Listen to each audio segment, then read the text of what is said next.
આજ તો આપણે બનાવવાની છે કોથમીરની વડી। તો જો જોઈને જ મોઢામાં પાણી આવી જાય એવી આપણે કોથમીરની વડી બનીને રેડી થઈ ગઈ છે। તો ઓમ નમઃ શિવાય ને જય માતાજી મિત્રો। તો સ્વાગત છે મારું એક નવો વિડીયોમાં। તો ચાલો આપણે રેસીપી શરૂ કરીએ। એના માટે આપણે લઈ લઈએ ધાણા।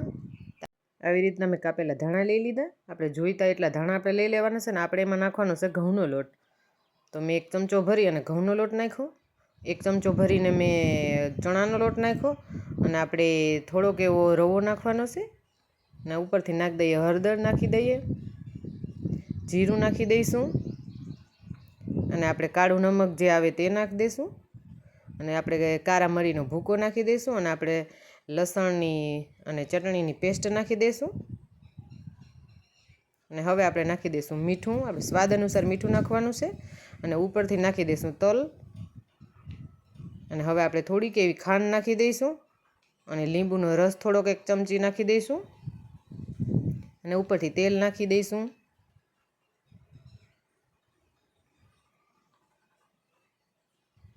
આપણે તેલ નખાઈ જાય એટલે સારી રીતે મિક્સ કરવાનું છે। તો આપણે બધું આ બેટર જે બધું છે એને મિક્સ કરી લઈએ સારી રીતે। તો આવી રીતના મેં બધું મિક્સ કરી લીધું અને આપણે પાણી વડે આપણે લોટ બાંધવાનો છે એટલે આપણે પાણી લઈ લઈએ અને આપણે થોડું થોડું પાણી કરીને નાખતા જઈશું અને લોટ બાંધતા જઈશું। આપણે બહુ પોચો લોટ બાંધવાનો નથી, આપણે જરા કઠોર લોટ રાખવાનો છે આવી રીતના। તો મેં લોટ બાંધીને રેડી કરી લીધો। હવે આપણે એના બોલ્સ બનાવવાના છે।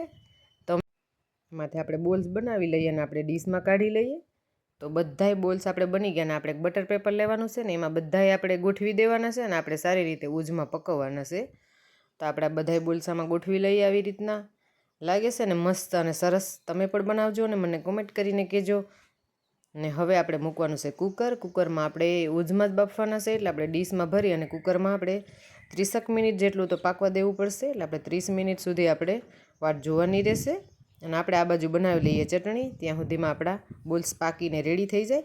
તો ધાણા લઈ લઈએ, મરચું લઈ લેશું અને થોડીક એવી ખાંડ લઈ લેશું, મીઠું લઈ લેશું અને લીંબુનો રસ નાખી દઈશું। ને આપણે જો કોઈ પણ તમારા ગરમ મસાલા નાખવા હોય તો પણ તમે નાખી શકો અને આપણે સારી રીતે એને આપણે પીસી લેવું ને। મેં છેવટે થોડીક છાશ પણ નાખી છે, દહીં હોય તો દહીં પણ તમે નાખી શકો ને આવી રીતના આપણે હરી ચટણી બનીને રેડી થઈ ગઈ, આપણે લીલી ચટણી। ને આના માટે આપણે લીલી ચટણી બહુ બેસ્ટ। અને આપણે હવે આપણી વાડીમાંથી લીમડો તોડી આવીએ આપણે વઘાર માટે। ને આપણા જે બોલ્સ બનીને રેડી થઈ ગયા છે ને પાકી ગયા છે, જો સરસ અને મસ્ત બન્યા છે ને જો। અને હવે આપણે વઘાર દેવાનો છે, એના માટે આપણે રાઈ, જીરું અને લીમડો નાખી દઈશું એટલે આપણો વઘાર રેડી થઈ ગયો।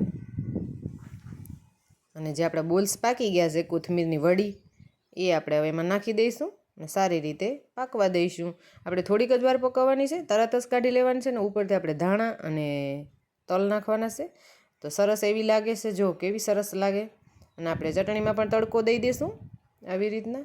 આપણી ચટણી પણ રેડી થઈ ગઈ છે અને જો મોઢામાં મૂકતાં જ ઓગળી જાય એવા અને મસ્ત અને સરસ અને આપણે ખાધે પણ સરસ એવા મસ્ત લાગે છે। તમે પણ બનાવજો, એકવાર જરૂરથી ટ્રાય કરજો।